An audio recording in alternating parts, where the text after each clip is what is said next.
Today on the Dolby Institute podcast, I sit down with writer-director Nida Manzoor and the creative team behind one of this year's biggest breakout hits at the Sundance Film Festival. I'm talking about the coming-of-age drama, comedy, thriller, martial arts extravaganza, Polite Society. This movie is showing in theaters right now, and you should check it out because it was one of my favorite movies at the Sundance Film Festival this year. Here's the trailer. I'm Rhea Khan. I am going to be a stunt woman. My sister Lena is the only person who believes in me. Want to help me with a vid for my channel? She helps me with all my training. You are going to be such a great stunt woman. That was dope though. But lately, she's been seeing this guy who I think is a bit of a smarmy wanker.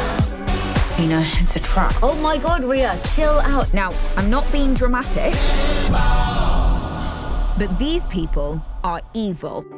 Joining us is the writer, director, and first-time feature filmmaker Nida Manzoor, director of photography Ashley Connor, sound designer and supervising sound editor Jay Price, and re-recording mixers Simon Hill and Tushar Manek. We'll be discussing how this team managed to make such a dynamic action film with truly epic fight sequences with a very small crew and even smaller indie budget during a COVID wave. All that and more on today's podcast. Stay tuned. Let's dive right in. Nida, my first question is for you. This is your first feature film, but your British TV show, We Are Lady Parts, opens with an all-female, all-Muslim punk band singing a song with the lyric, and I want to make sure I get this right. I'm going to kill my sister because apparently she stretched out the singer's shoes with her big feet. So, and Polite Society also explores, I think, a really complicated relationship between the two main characters, who are the sisters, Rhea Khan and Lena. So, as a storyteller, what is it about that territory of sisterly rage that you find so compelling to explore?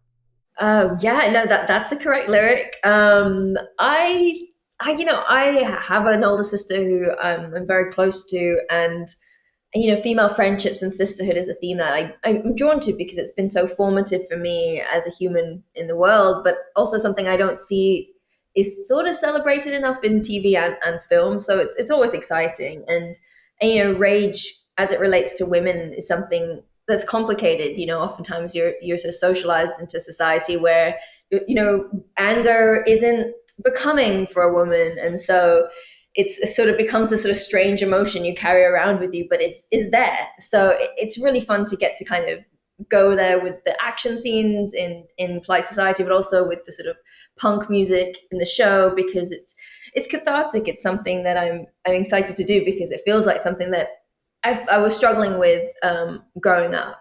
The thing I think that I responded to so strongly about the film is the way you navigate the tone. You're so deliberate and so accomplished in the way you use tone to tell this story, and it's a really kind of a high wire act for a filmmaker. But you're mixing so many different genres here. You've got action, comedy, paranoid thriller, coming of age drama.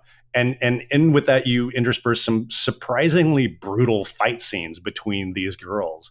So I would love for you to talk about how you navigate the tonal shifts of the film and maybe how you use cinematography and sound design to help you do that. It starts with the script and redrafting it and finding it there, but really it's found in post, in the edit, how we're cutting, the rhythm to which we're cutting, finding the right music, the right score. But then again, with working with Ashley, we were like, how are we shooting this?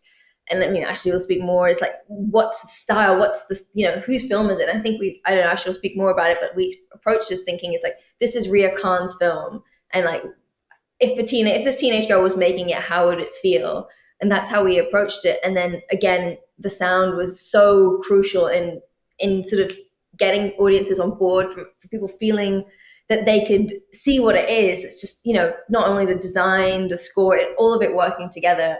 It was just, it became so important because as we were test screening it, we could feel where audiences weren't going with us tonally. And then all we had was the edit, the sound, to kind of find it and sort of play around with it and see how we could sort of bring audiences with us. So it was so much due to due to those things. I mean, Ash will tell you, I wasn't so keen on doing the Zooms, but now I'm like, why don't we Zoom on everything? Because I'm like, it was so much fun. It was so silly, but also evoked something of an old thriller as well.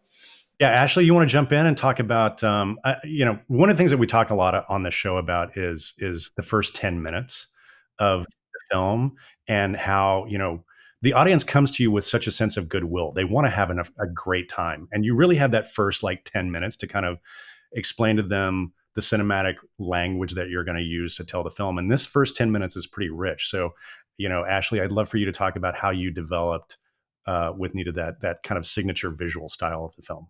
Well, I think, reading the script, it just kind of jumps off the page that this is going to be playful, this is going to be fun. It was a character that I felt, and I've talked about this a lot in interviews, like I would have loved to have seen this movie as a teenager. And so I think starting from that place of like, what did we love when we were teenagers? What kind of cinema were we watching?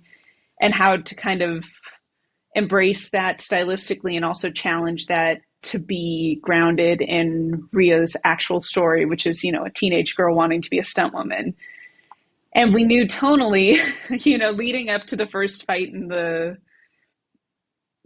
obviously people can see the trailer, people can see that this is a fight movie, but until you kind of build up to that first fight, it was a big question of how do we bring people into this tone?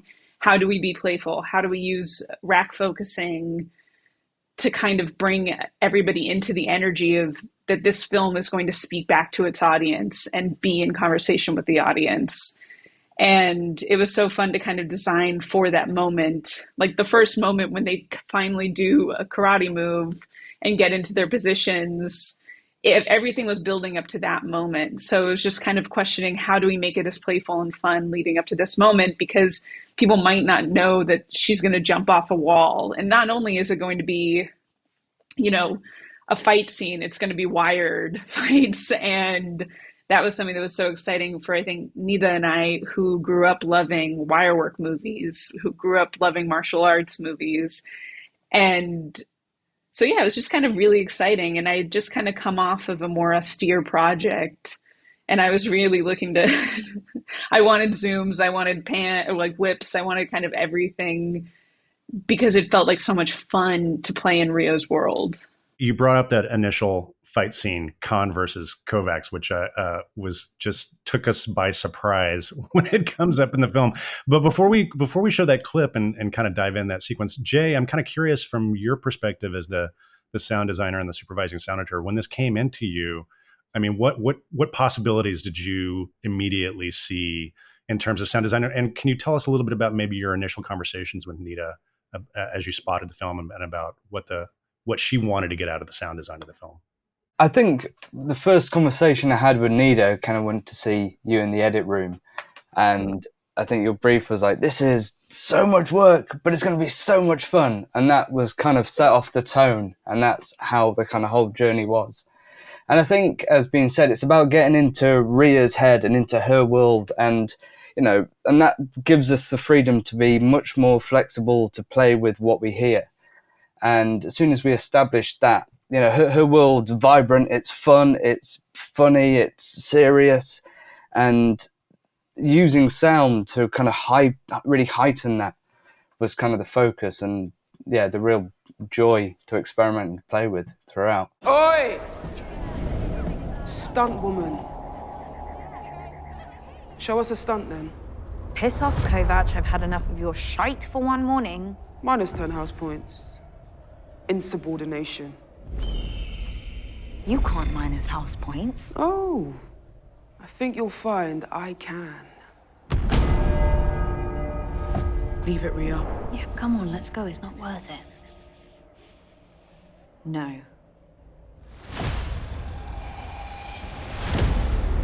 Let's dance. Suit yourself then. Kovac versus Khan! People, Khan versus Kovac!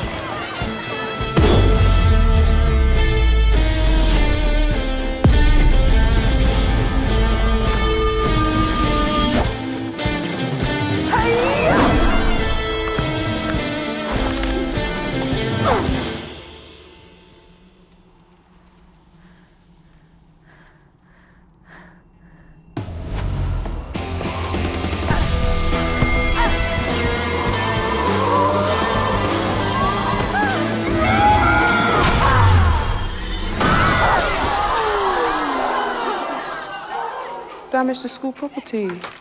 Minus 10 house points. The tone, I think one of the things that I found so surprising about this is, Ashley, you were talking about like that first moment when she kicks off the wall and then you realize, oh, this is going to be a wire fight sequence. And then she gets grabbed and thrown into the trophy and it shatters and everything goes everywhere. And it was just such a shocking moment. It was like, oh, this is actually not going to be a cartoon sort of fight sequence. This has physics and people are going to crash into things. It's actually surprisingly violent and brutal, especially when you think you're watching two teenage girls. So, Anita, first of all, I want to talk about this sequence because I know you guys also shot this during like the Omicron surge of COVID. So can you just talk a little bit about that sequence and how difficult it was to shoot? And I can't even imagine because also you're a relatively low budget indie film, but you've got all these huge fight sequences, right? So Nita and Ashley, can you talk a little bit about the process of shooting this stuff? It was so fun prepping it, I'll say, and us kind of going into rehearsal and figuring out how we wanted to shoot it, what kind of, when we wanted to cut wide, and we really storyboarded that fight because, as you say, it's like we don't have a lot of time. Girls were dropping like flies. All the girls around in that sort of library were going down with COVID. So there's zero girl continuity there, but no one's looking out for it. So that's great. And Ash, why did we decide to shoot on location? Okay, well, I get asked because everyone's like, what was the hardest thing to shoot? And that was, I was truly dying. But sometimes when you walk into a location, we were with Simon Walker, we were with our whole creative department, and it's an incredible location. It's 2 floors. It had a beautiful chandelier. It had 360 windows. I'm also pointing out things that I should have been like, don't do this to yourself. But sometimes you just see a location. It's like, I'd never seen a round library like this. And I was like, everyone was so excited. And I was like, I'll make it work. So, we start day one, just so we know what this week was like. Our Monday were all the wides. So all the background, I think we had between 40 and 50 girls. So we're like, let's get all the wides before we do the wire work. And then we shot 2 days in the school while they built the wire rigging, and we came back. And in that time period, girls were dropping. And so also, it's winter, it's December, we're shooting before the sun comes up, we're shooting after the sun goes down. And this is a lower budget, luckily my gaffer, Gordon Goodwin, we had big 18Ks on lifts outside, but at the end of every day, I'm putting silks against the window and blowing them out. And we're just trying to balance everything. And with all the girls going down, that last 2 days, we had about like 12 background and maybe 2 PAs who were able to put on the outfits. And we were just moving them to shot and asking our special effects supervisor, like, how we could do people and what we could do. And it was also one of our favorite fight scenes because, the trajectory of the fight scenes, they get progressively more violent. Every fight scene kind of had a purpose. Every fight scene had a point of view for where Rhea is on her emotional journey. And, she gets beat up most of the time. So we really wanted to visually kind of speak differently in all the fight scenes. And this one was just kind of like, it was the silliest fight. And it had so many comedic elements. And so we wanted to kind of play up the style, but it was definitely a difficult shoot. But I love how the fight turned out. It's so fun. And you get to watch her, again, with Priya, the actress. I'm a martial artist. I'm a black belt. I understand how difficult it is, and to watch these girls train and to watch them day in and day out get these moves done and be able to do these kicks, which are really tough. It was just so inspiring, and they got on set and were just so enthusiastic to keep going and keep doing it. And so it really gave the crew a unique energy. I was curious about that because I'd read about the fact that you're a black belt in a previous interview, and I was just curious about was that actually, I wonder, did that help motivate the actors? If they could look to you and sort of say, well, she's got experience doing this. Let's open this up and have some fun with it. I mean, Nita and I are both, have studied martial arts. So, and I think it's something we really love. But, we always kind of talked about, the difference between watching an actor kick and like watching a kick. And I think Priya really got there, which was so cool to see her get there, that like these kicks had a force behind them. They had a power, they had inertia. And I think that, we looked at a lot of, I'm going to forget the name right now, the Soderbergh movie, Haywire. When you watch Gina like kick, that has force behind it. And so it's always like, yes, there's a kick that looks good on screen, but then there's a forceful kick. And it was so great to watch her practice and get better and really inhabit this role in her own unique way. That's why it was so imperative that she could do these moves, because she brings so much character to how the stunts work. Jay, Simon, Tushar, tell us a little bit about this first fight sequence and kind of how you approached it. And Nita, alluded earlier that a lot of the tone was kind of arrived at during post-production. So I'm kind of curious about the explorations in the mix, and did you go down some rabbit holes that didn't end up working out? And just walk us through the design and mix process for this sequence. I'd say in terms of the effects, although a lot of it is obviously the hits and the punches, I'd say from a sound design point of view, it was creating the reactions from the girls around them. Kind of a lot of that was built in post. We kind of had a bed of stuff recorded on the day. But I think obviously due to COVID and stuff, there wasn't that much time. So a lot of that was picked up afterwards, and kind of shaping that was kind of a big thing to try and get that kind of right. That's one thing we spent a lot of time with, shaping that. And Jay's got I work with Jay on Lady Parts, and he throws in the wildest sound effects.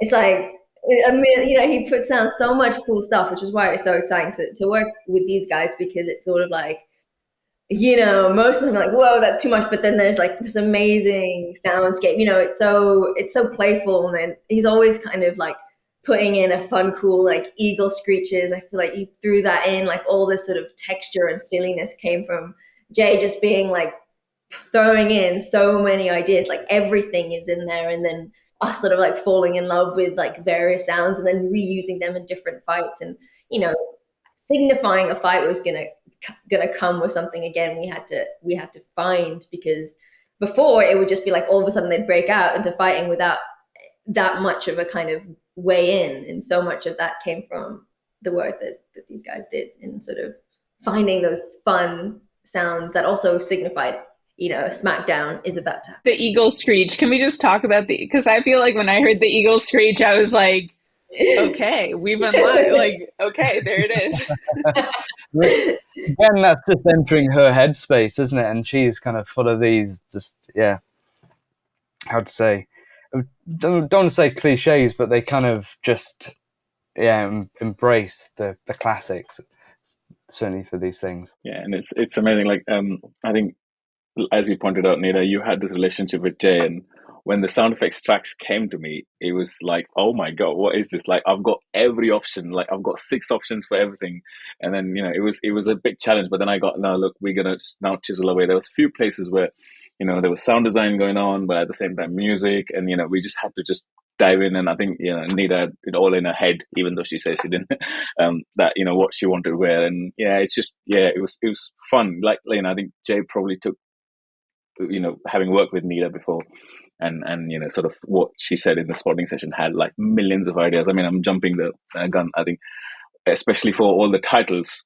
Oh my God, how many options did we try? And how many things Jay had there? Some really funny things, some, very bold things. And we just kept playing with him. But sorry, that's the titles. We'll probably come back to those. Well, I'm glad you brought that up, because I did, Nita, I had a question for you about how you arrived at that idea of using the chapter titles, which I thought was just wonderful. And even, when you bring up Khan versus Kovacs, like, it almost then becomes like a throwback to like a Tarantino film or an old west, or so sort of. I'm just so interested in the way you were playing with the genre of that. Where did that idea come from, and was that something that was immediately obvious to you that you wanted to embrace? No, I don't think there were any titles in the script. I think maybe the Eads Wire was like a random one title, and then I didn't have any others. But I think it came to helping us with tone, to be like, this is a silly, fun movie. And because it's a film that loves films, it felt kind of in keeping with what the whole movie was doing. And again, thinking of it as Ria's film, she would have massive titles. That was always like my North Star, was like, what would Ria do in this moment? Oh yeah, slap on a huge title with her name. Which is why it kind of works as a kind of playfulness. Again, it like just keeps it playful. And there's something about the chapter headings that made it feel like a tale. Like I wanted it to feel like this is a story being told. This is there's a kind of a tale being told by a teenage girl, but a teenage girl who loves action movies. And again, we got to have extra jokes with those titles as well, which is, if there's an extra joke to be had, we'll take it. Simon, can you talk a little bit about the music? There's great music in the film, and that, as I was watching again recently, I made a couple of notes. I think, I'm so intrigued by the interplay of not only the score but the source music, which is fantastic, and the sound design of the film. I think one of my favorite sequences was the laptop heist sequence in the gym. And in terms of the playfulness of the music. So I'd love to get your take on the music for the film and how you integrated it and wove it into the film. Yeah, great question. I think Ashley has said this word a few times, and Jay's mentioned it as well. And the music has it all over it. It's just fun. It's that magic F word that's just brought to the film. The score that's been designed, it went through a lot of different revisions from the stuff I was getting in the early attempts into what we got to the final. And each time it just kind of got more and more fun. Just in terms of instrumentation, I think there's a lot of little moments throughout fights where we poke through these little sort of guitars doing U-bends or little horn stabs that are coming through. And we just went through sort of picking those bits out, almost like they're also telling parts of the story that are happening. When a girl gets kicked through her bedroom door, yeah, sure, we'll just pump up the guitar there for just a little lick or something, which is amazing. It's quite difficult and challenging to get some of those score cues through in the fight scenes, especially when you've got ADR grunts and groans and ninja kicks and punches and whooshes and bangs. But at the end of the day, you have to just spend a lot of time, which is kind of challenging, going through the stems of every bit of music, lining it up against everything you've got in the scene, and just ducking and weaving between the two. Those are the most challenging scenes because you take a lot of time doing that, and there's not as much time to sort of sit back and just watch the whole thing on the run. Not least because the time involved in going through almost frame by frame sometimes and automating volume down underneath dialogue lines, but also because those scenes can be quite loud. And if you listen to them over and over again, you'll probably just lose your mind. As to the source music, I mean, Nida has to take credit for that. That's the sort of Bollywood influence coming in that you just don't see in this kind of filmmaking.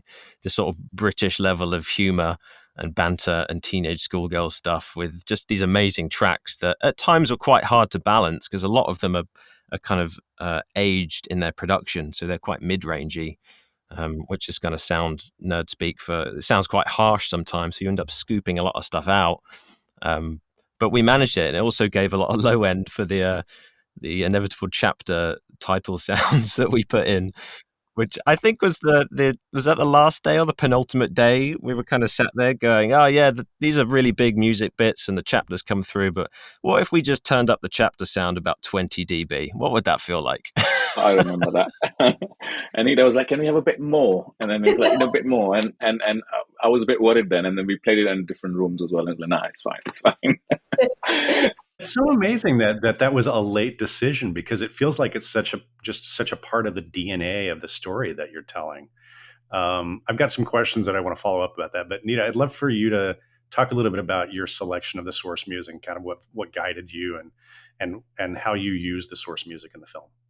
Yeah, I mean, I love, music is my first passion. So it's sort of like sort of up there. Music and sound is up there with everything else in filmmaking. So it was key. And I've been writing this film for over 10 years, so I have like an epic, long, insane playlist that has been evolving over those 10 years. But it was so important in setting up the tone. We had great music supervisors who were sending us all these cleared old Bollywood songs that we could use, and so we were sort of sifting through that. And I was working really closely with my editor Robbie Morrison, who's also a big music head. So between us, we were just listening to music half the time and sort of cutting to different tracks and seeing what felt right, because it's a character in the film. The music, the sound design, it's its own thing. And it's working so hard. I don't think people appreciate how hard the music and sound design is working to set the tone, because I've seen test screenings where we didn't have that and it's been atrocious. Audience has been like, this is so weird. What's happening? Why are you doing this? Once we had no music and no sound on that sister fight, and it was like upsetting for people. So it's, again, like actually really important. And what Simon was saying, it's really hard because I wrote a lot of dialogue in those fight scenes, mainly because I wanted to make sure none of the execs could cut them. If I write important dialogue in them, you can't cut the fights. But it just made it a bit of a nightmare for you guys to mix it when it's like big guitar music and then like a little whispered line. It's like, how the hell are you just there doing all that? And I'm like, I don't know. So it's just really a testament to this guy's amazing work. So somehow you hear the dialogue, but then you feel the big impact of the fights as well. Simon and Tushar, I'd love to hear you speak more about this, but what I'm hearing from you was that the mix was a time of great experimentation and trying a lot of different ideas and fine-tuning the approach. And of course, that just takes time, right? So, how much time did you have on the mix for the film?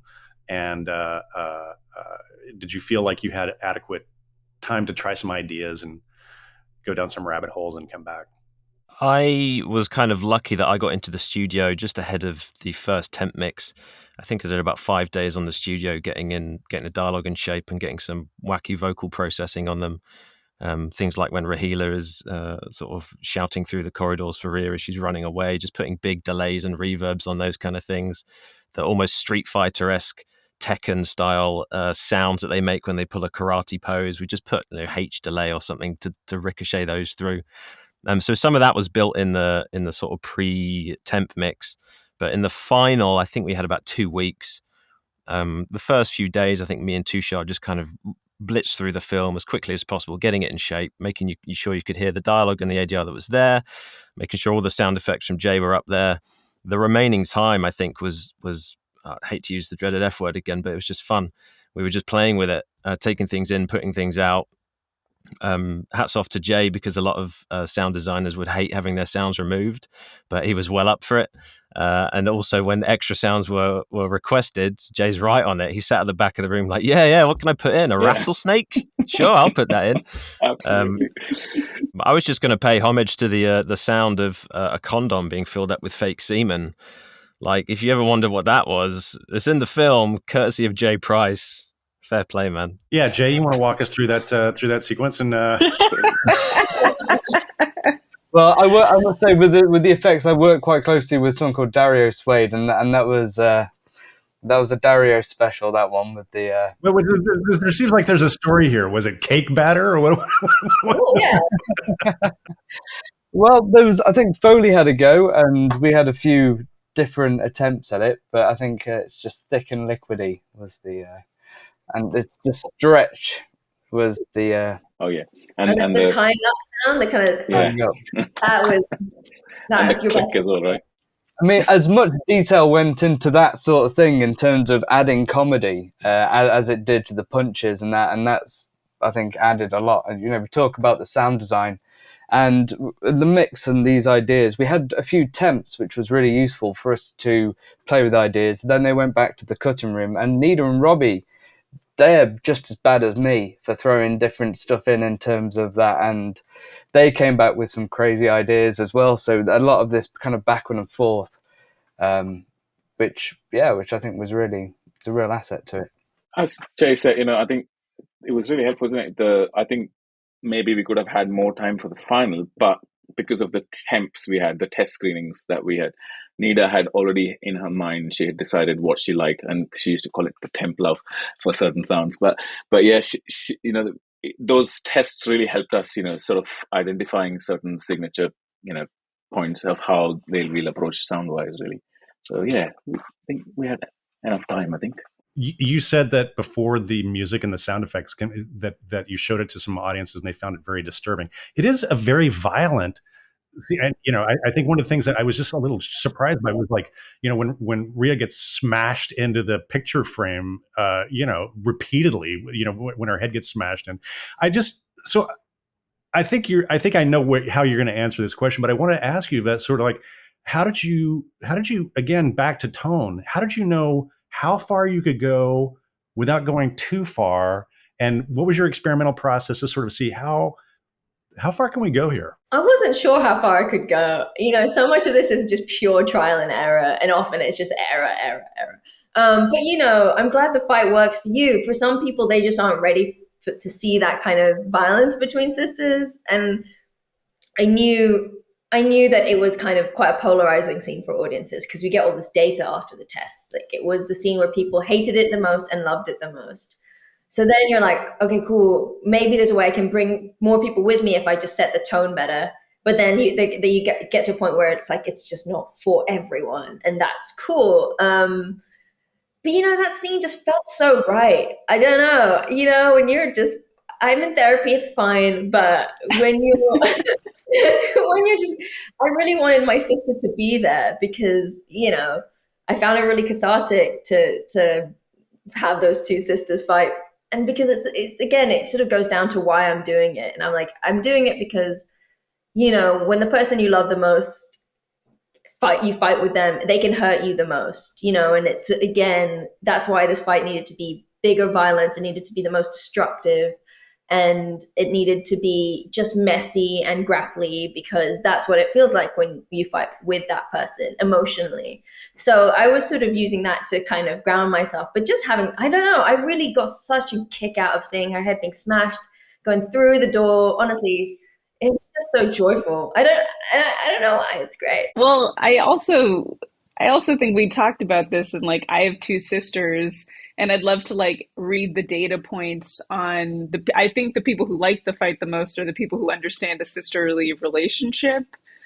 And, the burn with the flat iron curler, all these things. It was, it's obviously a hyperbolic fight. It's the first fight with blood. And really, I think what we talked about a lot is, your fight with your sister, it can be about something as stupid as, the biggest fight I've ever had with one of my sisters was over a party dress. And it's still an iconic line in my household. That's my party dress. And then the world shatters. But to us, it was about touching on what that means. It's like, it can be about something so silly, and it can be the biggest fight of your life, and really kind of taking those emotions and funneling them into a fight with your sister, where, they speak a lot of truths in the fight. They say a lot of things underlying. So it was really, how does the violence play into the dialogue here, and how does it really amplify it? And I love that it went violent.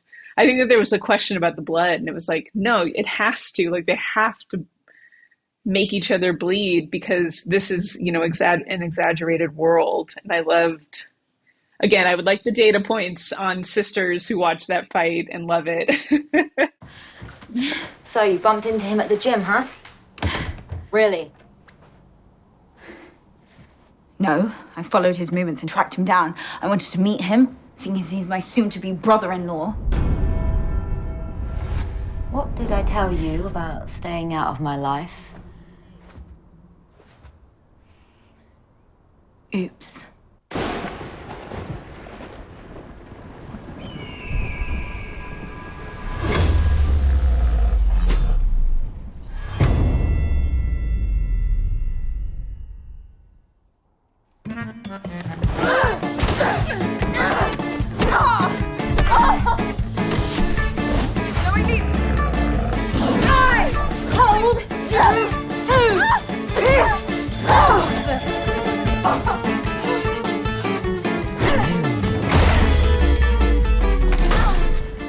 gonna let you throw your life away.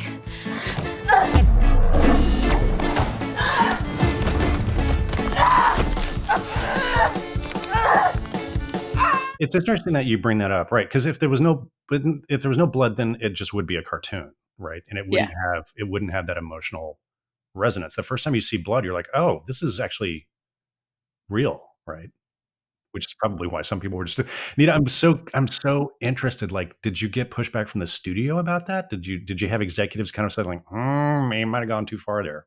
No, actually, not at all. They were kind of, I mean, they read the script, so they knew what was coming. And that was actually with the exec team one of the favorite fights, just because I feel like it sort of lands an emotional punch as well, so I didn't actually get any pushback. There are a couple of other key sequences that I wanted to ask you about. And one of the things I was so intrigued by, you have there's so much fantastical stuff in the film, but the sequence where Rhea discovers Salim's lab in the basement has a very distinct look and also kind of sound treatment that's very distinct from the rest of the film. So Ashley, maybe I'd love to start with you about approaching the look of Salim's lab and how you designed that. And then we can talk about sort of how you guys filled out the soundscape down there. I mean, Simon and his team, Simon, the production designer, and his team really, they made this incredible set. That was, this beautiful set that they made. And my lighting team and my electrics kind of rigged it. And we talked about fixtures and how to do that. But I feel like it really is this turning point in the movie where her fear becomes actualized. And I remember when they put, the like wet body, there's like and I found that so disturbing. Like there is something here that, all of her fears are coming true. Everything is kind of coming true, and it's coming true in an even more terrifying way than I think a teenager can really wrap their head around. And so, again, the movie speaks so many tones, but we really wanted that to land as an actual scary place. It's not just in her head. It's not just kind of silly fun.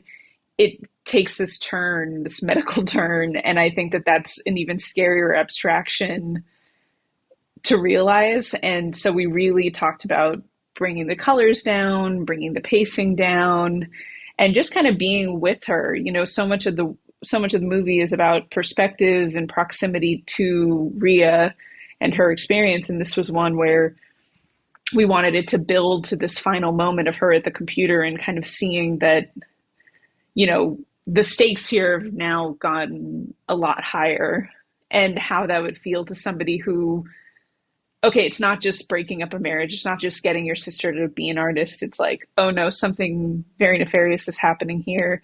And it feels much bigger than I thought it was. And so it was really toning down a lot of things to kind of just watch. And again, to watch Priya in these moments feel scared. And it was a scary set.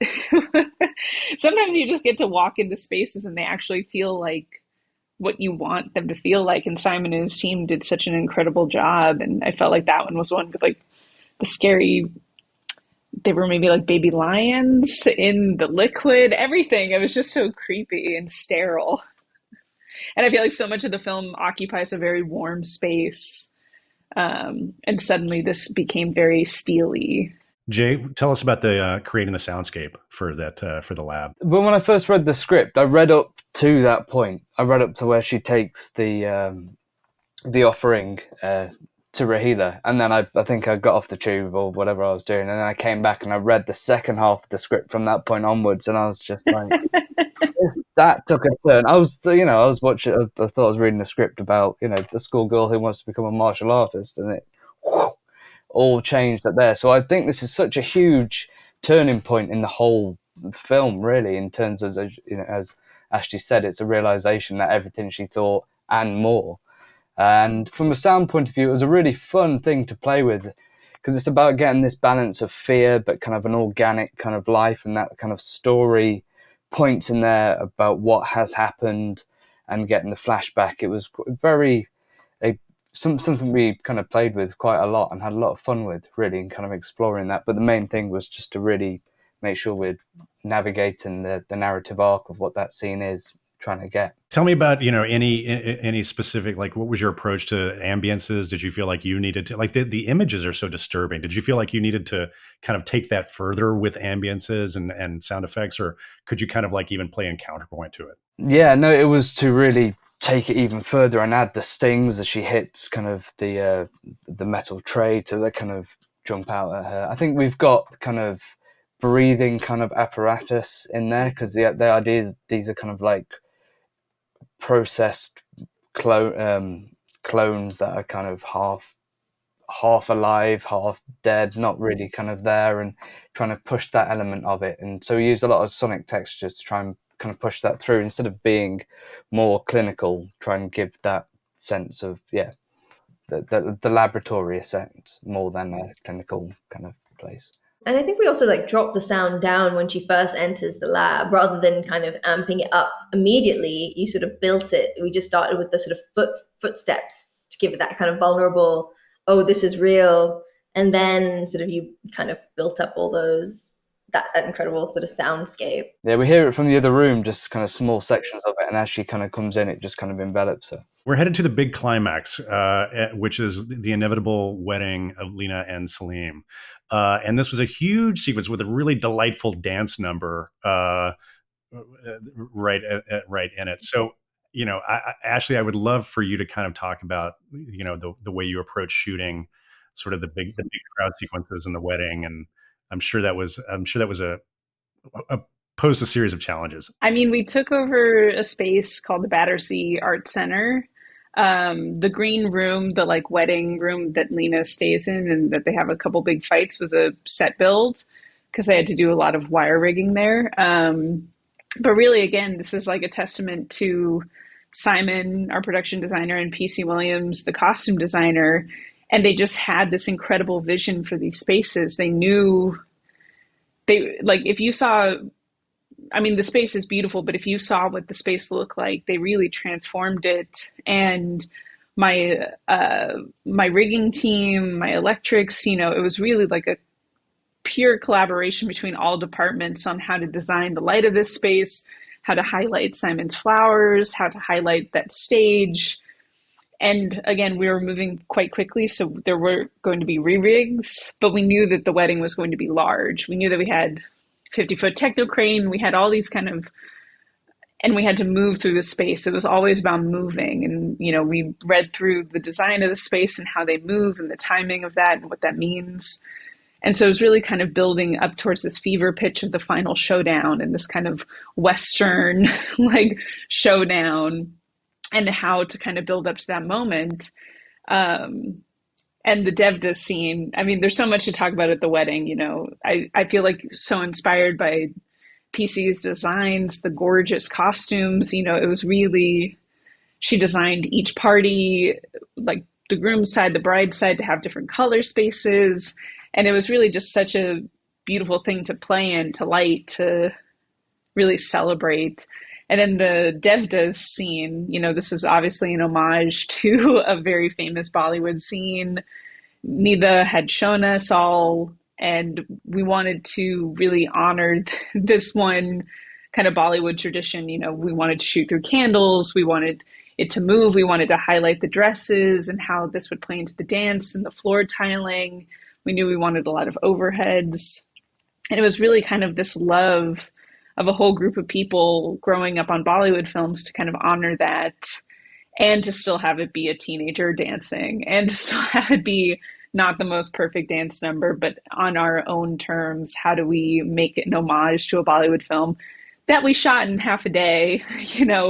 We did not have that much time. Maybe it was 3/4 of a day, but so it was really, how do we do this dance number justice?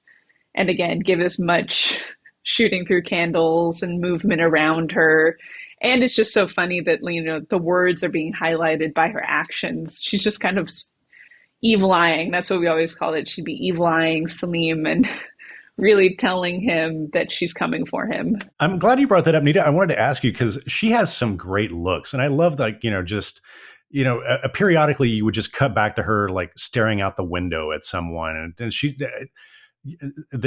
has such a great face. I love how you built in those moments for her. Priya Kansara is an incredible talent. And I didn't know how good those moments would be until I saw them with her screwing her face, and it's like elastic. So even in the wedding, when she's able to look so beautiful and so, we're all in awe of her, yet also convey a teenager. And all these Bollywood songs, it's always like the woman dancing and she's like making eye contact with the dude who sat down and watching, and it's all usually a bit like patriarchy gone wild. So it was really fun to get to be like, she's like, I'm gonna mess you up and do all that. It was kind of fun to kind of flip it in that terms, rather than being sort of like trying to seduce or something.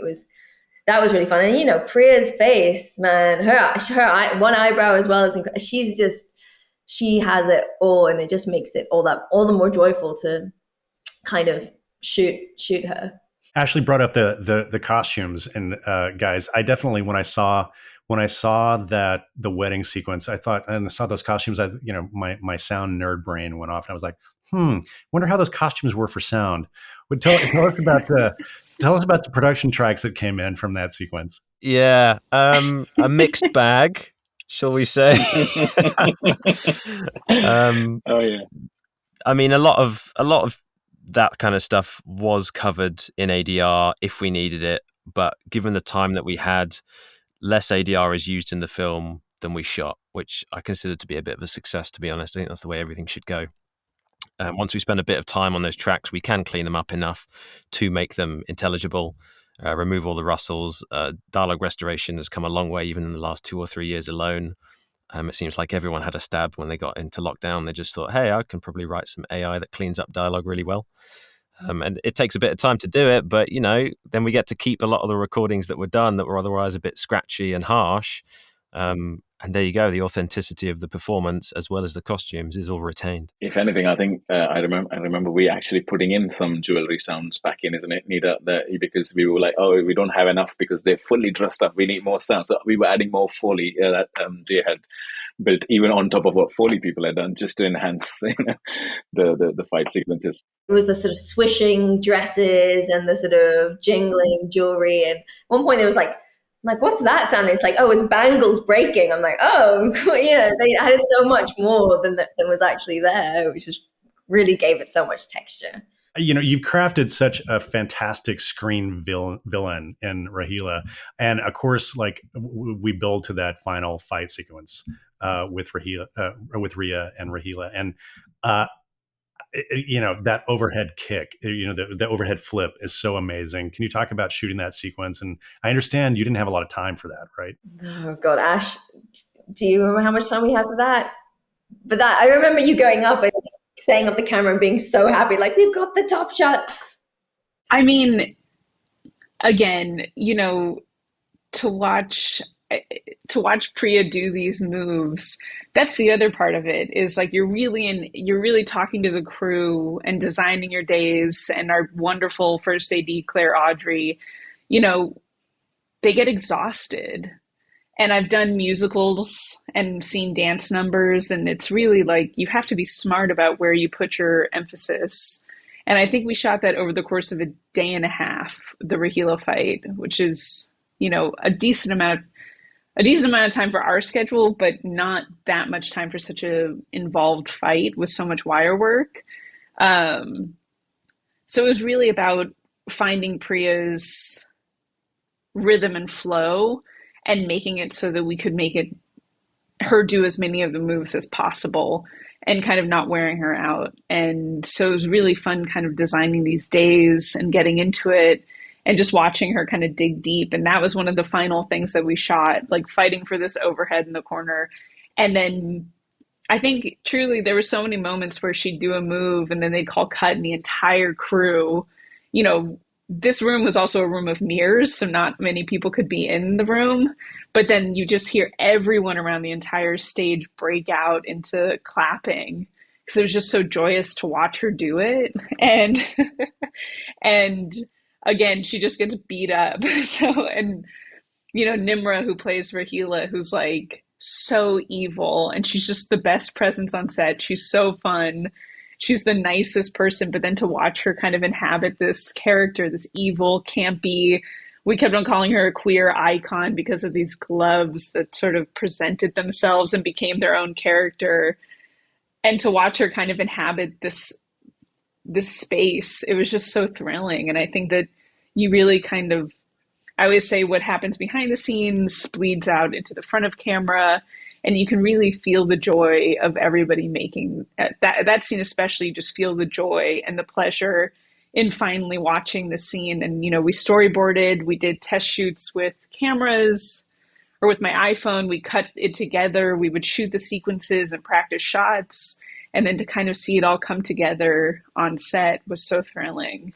Nita, I want to ask you, you know, your intentions and what do you hope viewers, and I would ask specifically young women, take away from the film in terms of seeing themselves on the screen, about representation, and about, you know, the importance of seeing strong female characters on screen? Yeah, I mean, without wanting to sound cliched or anything, you know, I hope it kind of encourages people to make movies or fight or do whatever you want. You know, so much of the film is about a girl really believing in what she believes, even though she goes too far. She doesn't doubt herself. She has such self-confidence, and it certainly isn't a version of myself. It's a character that I look to for inspiration. And it's always fun, you know, when you're in life being told you can't do something or it's not for you or you don't belong, to watch a film where this character does not feel or believe any of the above. You know, she fully believes she belongs, and she fully believes she's going to be an action hero and save her sister. You know, it's inspiring to get to write a character and shoot a film that is all about this teenage girl. And there's something about it being, you know, in cinemas now, that says like these characters, these stories are important. They belong on the big screen, and that there's just something just joyful in seeing that. Well, a final question, Nita, what's next for you? Are you going to do a Marvel or a Star Wars? Nice. Yeah, yes, very good. Very good. I mean, I'm waiting for the call.